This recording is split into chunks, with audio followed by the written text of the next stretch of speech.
Tough times and gritty lives. Many jazz musicians lived difficult lives and died very young. I think a good question to ask is, do pain and hardship improve artistry? I think that's a very good question, but it gets a little skewed. Some argued that heroin improved Charlie Parker's music, and so there were all these Charlie Parker copycats that because Charlie Parker was going through hard times and was on drugs, they thought that if they took drugs, they would be able to play like Charlie Parker.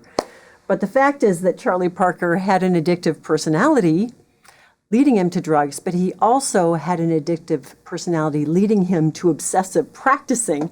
So if those copycats had done some excessive practicing, maybe they would have sounded a little bit more like Charlie Parker. Anyway, drugs was a big part of the jazz culture. Miles Davis and John Coltrane, they both struggled with drugs and depression.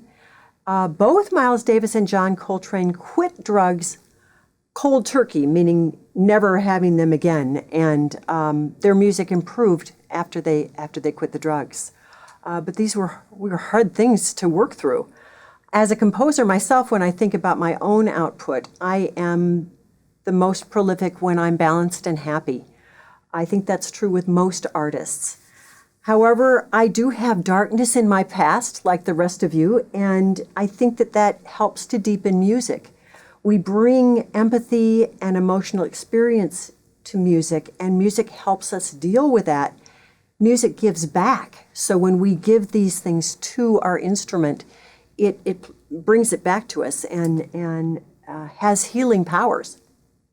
There are two particularly tough lives that I'd like to talk about today, one of which is Billie Holiday. She was a vocalist who dealt with child abuse, tough time when growing up, and she had terrible times with racial prejudice. She was never allowed to go through the front door of the places that she performed in. She had to come in through the back. She wasn't welcome through the front door. She also dealt with drugs. Her voice touched our own pain. I think that was part of its power, and it verified our own feelings. Another person that comes to mind is the trumpeter Chet Baker. Chet Baker was from the West Coast, and he was the James Dean of jazz. He was very handsome, and he was a rebel. Unfortunately, he had drug problems, and when he was in his early 20s, he got in a street fight, and someone knocked out his front two teeth. It took away his ability to play the trumpet, and it was a terrible, terrible time for him. It took 2 years for him to get his chops back, and he was able to relearn to play the trumpet through the side of his mouth. One of the things that he also had, though, was a really beautiful voice, and perfect for jazz ballads. So he did a lot of sublimely cool, beautiful ballads that are memorable today. Less is more approach. I'm going to play a little bit of a piece that's a tribute to Billie Holiday called Lady of the Day, and then I'll show you how to improv on this style.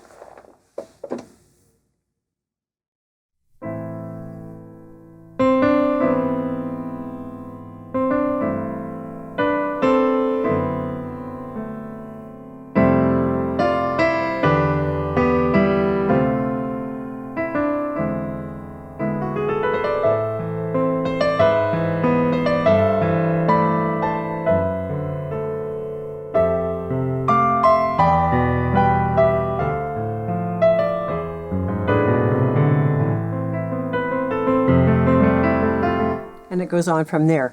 What we're going to use is these chords that the piece begins with. Starts with A minor, and watch the bottom of my hand. It's going to move down by half steps.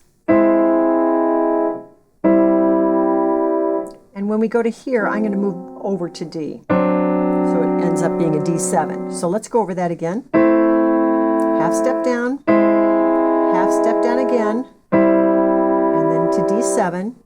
Now, if you want to take this a little further, you can.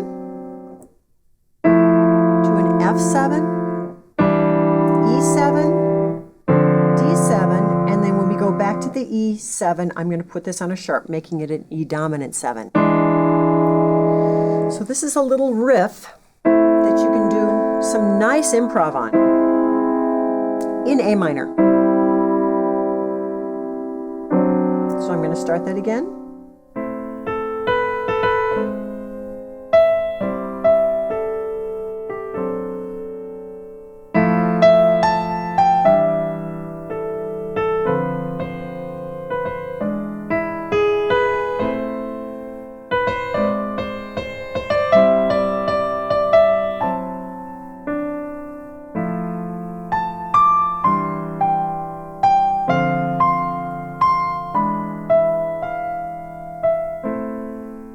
Have some fun with that and see what you can create. See you next time.